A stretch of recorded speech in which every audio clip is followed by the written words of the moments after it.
Greetings everyone and welcome back to the Bionicle Retro Review, and today we're finally starting the 2002 Bionicle wave, starting it off, whatever you want to say it, with the Bohrok. And it took me a while to get these because I've been trying to get them for like a long time, but that's never mind here. So anyway, the Bohrok. And I actually have all the canisters and instructions, so that makes this a little bit special because I think it's the first time in this entire review series that I actually had the canisters and the instructions in pretty good condition. So I just want to take the time and just kind of look at it. But before we look at that, I want to start with the piece count and set numbers. So set number starting from right to left is 8560 Bohrok, 8561 Nuvok, 8565 Korok, 8563 Tanakh,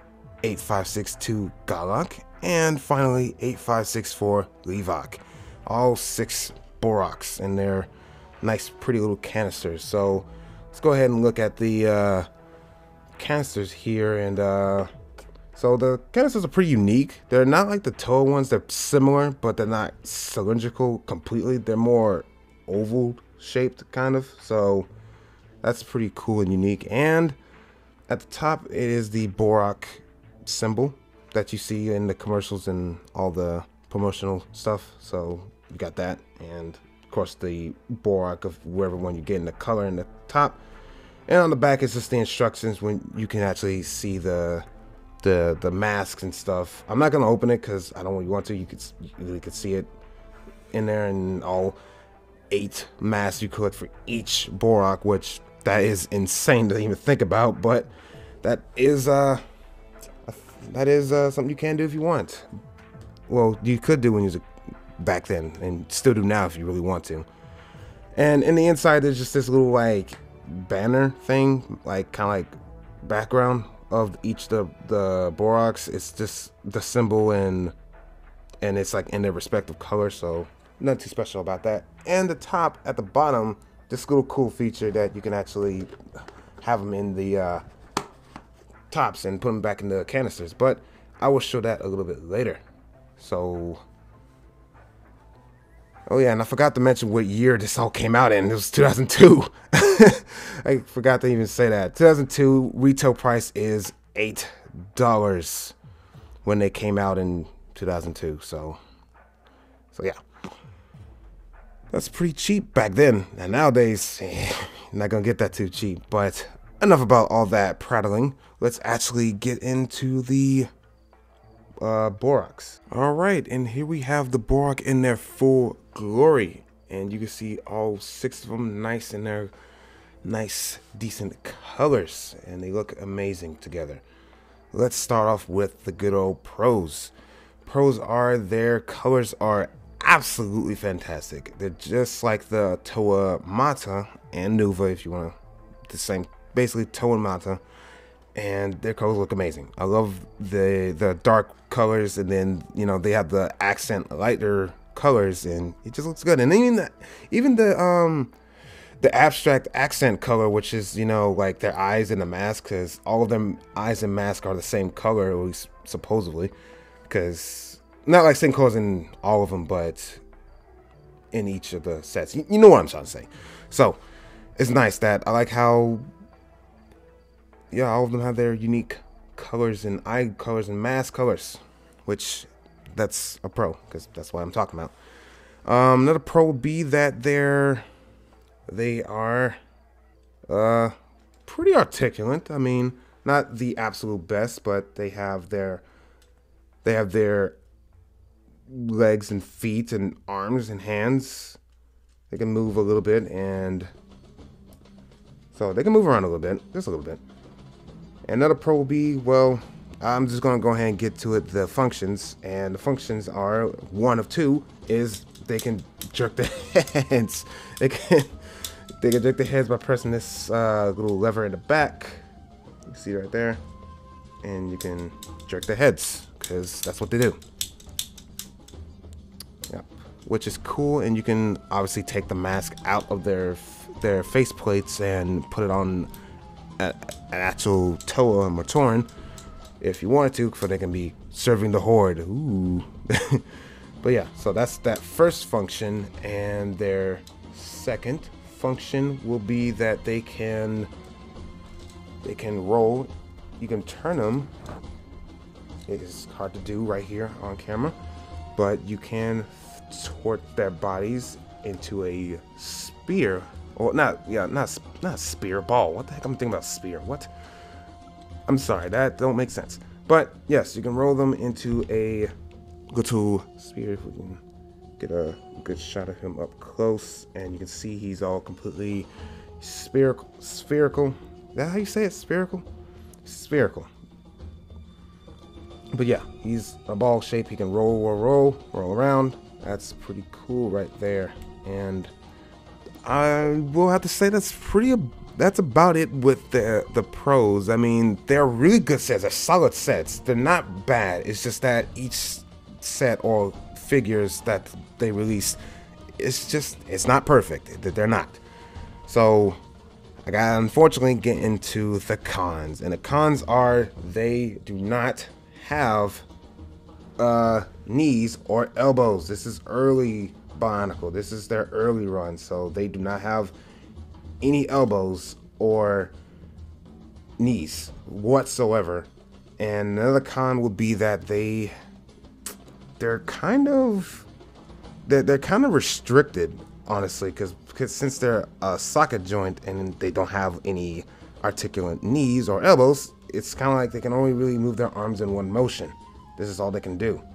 Their arms can't even fully go down because it doesn't let you go down that far, because you have this piece right here, the whole piece right there that holds the arm in place.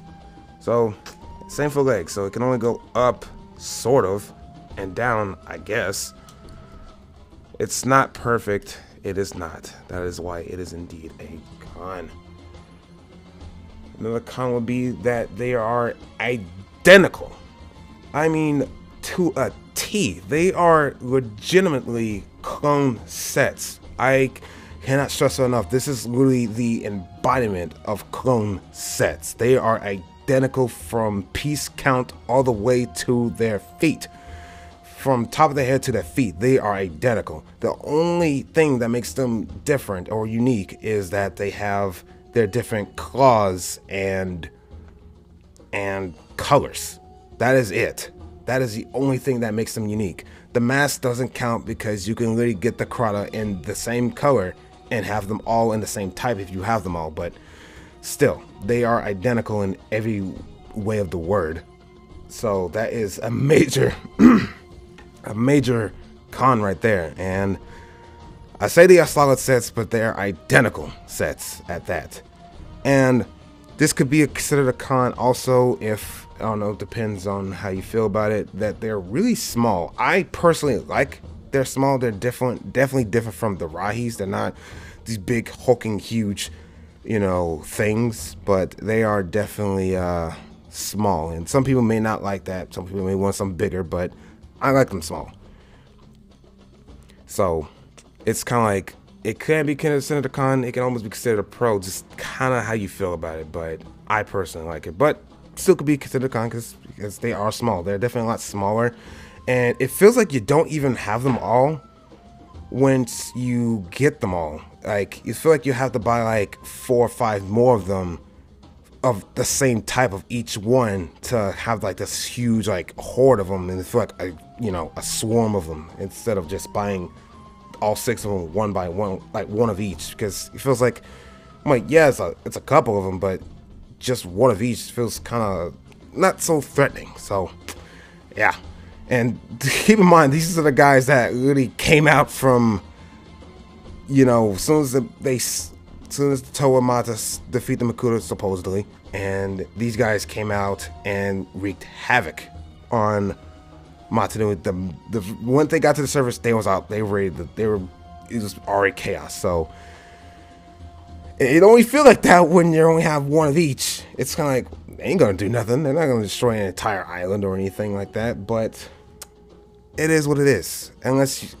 I really wish I was old enough, or at least remembered enough, to could I could actually get these and actually get a couple of them. I mean, I only have one other Levoc, but that's it.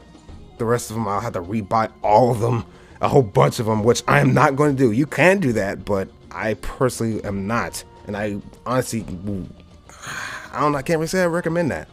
But if you want to get them, I recommend, yes, absolutely. If you want to pick these up, then yes, I will say get them because they look really cool. And also, when you want to just put them on display in the canisters, you can do that as well. That's really cool, actually, in my opinion. I think that's actually a really good pro. But yeah, but the cons are they're kind of small, and it feels like you don't really have like, you don't really feel they don't feel very imposing when you just have them like one by one like this. But if you have them each, like a couple of them in each variant, then it feels a little bit more like, oh crap, you know. But that's my thoughts on that. That, I think that will conclude them in this little review of mine, because there's not much else to really talk about. I mean, yeah, I can go through each Chrono if I really wanted to point out the differences in each one, but I don't think I'm going to do that here because that's just way too much work. I mean, unless everyone does want to see that, maybe when I do like a overview of 2002, let me know in the comments or on Twitter even, also link in the description, if you want to maybe see that when I get to the overview and just look at all the Chrono masks and review them, and we'll talk about them in the video. But that is it for the Bohrok. Join me next time when I look at the Bohrok Va, the not so rememberable villains that's also a part of 2002. They're kind of, they're literally like, they're like discount wannabe Taragas, but well, they're part of the 2002 line, so I gotta talk about them. But I hope you guys enjoyed, and stay tuned for that, and I will see you all in the next Bionicle Retro Review. Under the surface of Matanui, an ominous awakening. A new threat to the entire island. Controlled by a leech-like Krana, it is the Bohrok. Its Krana alone is a great danger to the Toa. The Bohrok come in swarms, they strike fast. Beware, if you wake one, you wake them all. Bionicle. 6 Bohrok breeds, each set sold separately.